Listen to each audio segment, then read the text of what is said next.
Vážená poroto, milí diváci, mé jméno je Markéta Elsnicová a již 8. rokem navštěvuji křesťanské gymnázium v Praze.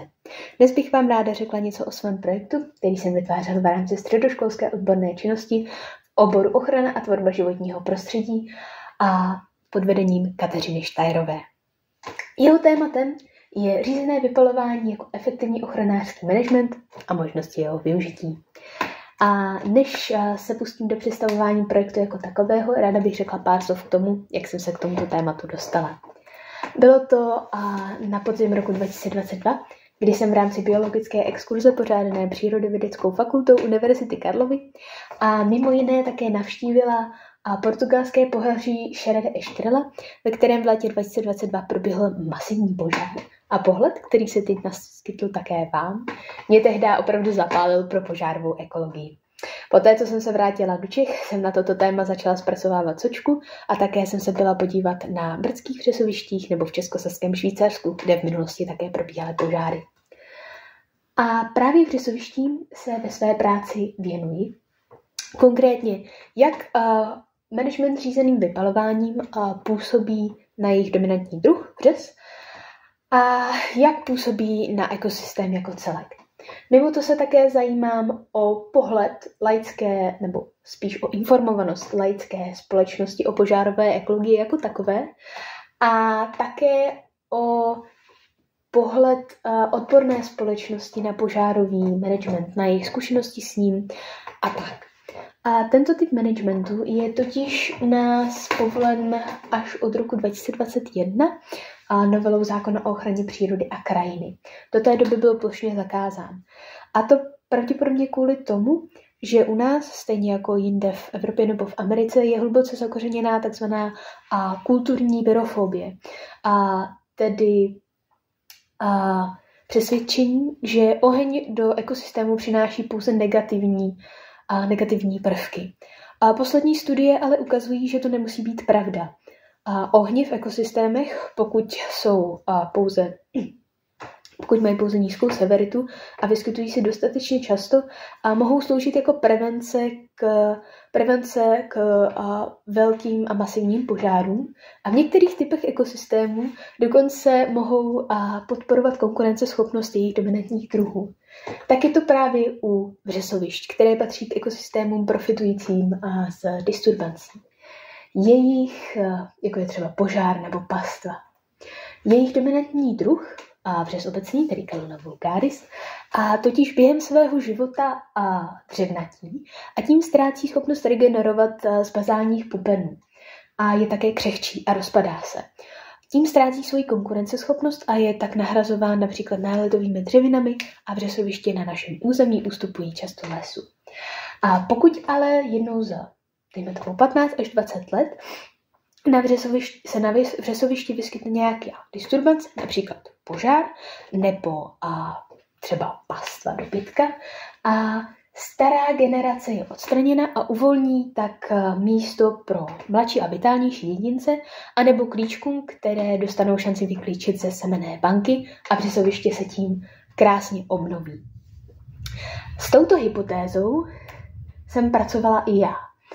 Ale protože jsem neměla tolik času na to pozorovat celý tento složitý a dlouhotrvající ekologický proces obnovy, navazuji na výzkum Karolíny Pánkové a jejího školitele Martina Adámka, kteří se tomuto tématu věnují na brdských vřesovištích už od roku 2016.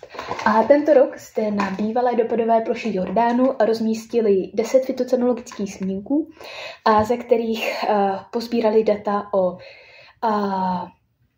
celkové pokrevnosti jednotlivých druhů rostlinných, kteří se tam vyskytují, se speciálním zaměřením právě na vřes. A potom celou plochu experimentálně vypálili, data sebrali znovu, potom o rok později v roce 2017, pak v roce 2018 a tak to pozorovali průběh sukcese.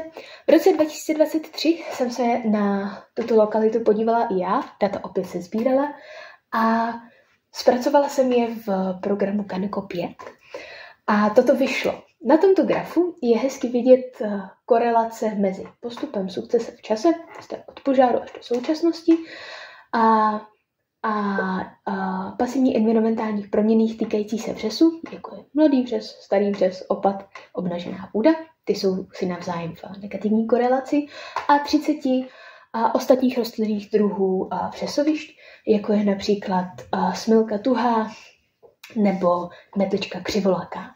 A je hezky vidět, že po požáru se nám zvýšil počet mladých semenáčků klíčící ze semenné banky, ale jak postupuje sukcese, toto číslo klesá a je nahrazováno mrtvým vřesem. To stejné platí o obnažené půdě a opadu. Jsou v blízké korelaci. A tuto tendenci můžeme pozorovat třeba i u metličky, ale u většiny ostatních rostlinných druhů je vidět, že se sukcesí příliš nekorelují, což znamená, že na ně oheň neměl nějak zvlášť velký vliv. Rychle se po požáru obnovily a jejich populace tím zůstala v čase víceméně stála. To je tedy k datům zbrt a teď něco k laické veřejnosti. A kvůli již zmiňované kulturní pyrofobii jsem předpokládala, že malou informovanost a také, nebo spíše malou informovanost a projevující se negativním pohledem laické veřejnosti na požáry v krajině. A proto jsem si pro 55 studentů tercí, se kterými jsem chtěla, nebo na kterých jsem si chtěla tuto teorii ověřit, připravila i půlhodinovou přednášku, která jim měla nastínit tuto problematiku z opačného směru. A kromě přednášky jsem si připravila 2 dotazníky, které obsahovaly stejné otázky. Jeden jsem položila před přednáškou, druhý po ní a pak jsem výsledky srovnávala. Před přednáškou se potvrdila moje hypotéza, 87% a označilo požáry za něco negativního v krajině, ale po přednášce je vidět, že se tento poměr úplně přesně obrátil. A teď něco k odborné společnosti, tedy k 8 vědcům z oboru ekologie, environmentalistiky, botaniky, zoologie, co si jen představíte, se kterými jsem se seznámila na biologické exkurzi pořádané Jihočeskou univerzitou a Českou společností pro ekologii na bývalá požářiště v Českosaském Švýcarsku. A těch jsem se ptala na jejich zkušenosti s managementem řízeným vypalováním, které byly vesměs velmi pozitivní, ale také na jejich pohled na současnou legislativu, co se týče tohoto managementu.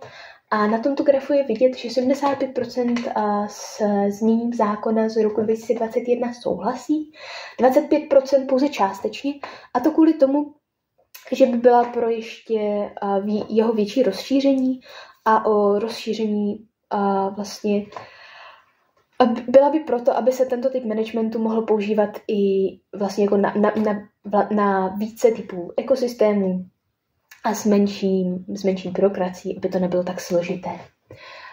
Tak a teď závěrem. A naše data z BRT nám potvrdili naši hypotézu, že oheň pomáhá semenáčkům vřesu že oheň pomáhá vřesu regenerovat a udržet si jeho konkurenceschopnost a že na ekosystém jako celek nemá nějak zvlášť drastický dopad. Je velmi šetrný. S tím by určitě souhlasila, nebo s tím, že je oheň vhodný a šetrným doplňkem ekologických managementů, by jistě souhlasilo i mých 8 vědců. A co se týče laické veřejnosti, u ní je informovanost o tomto typu managementu poměrně nízká, jak se ale ukázalo, což se tedy projevilo její negativním pohledem na oheň v krajině. A to by se ale určitě dalo změnit nějakým vhodným vzdělávacím programem, ať už třeba pozváním odborníků nebo exkurzí na některé z požářišť. A to je ode mě všechno. Já vám přeji krásný den, děkuji vám za pozornost a snad někdy na viděnou.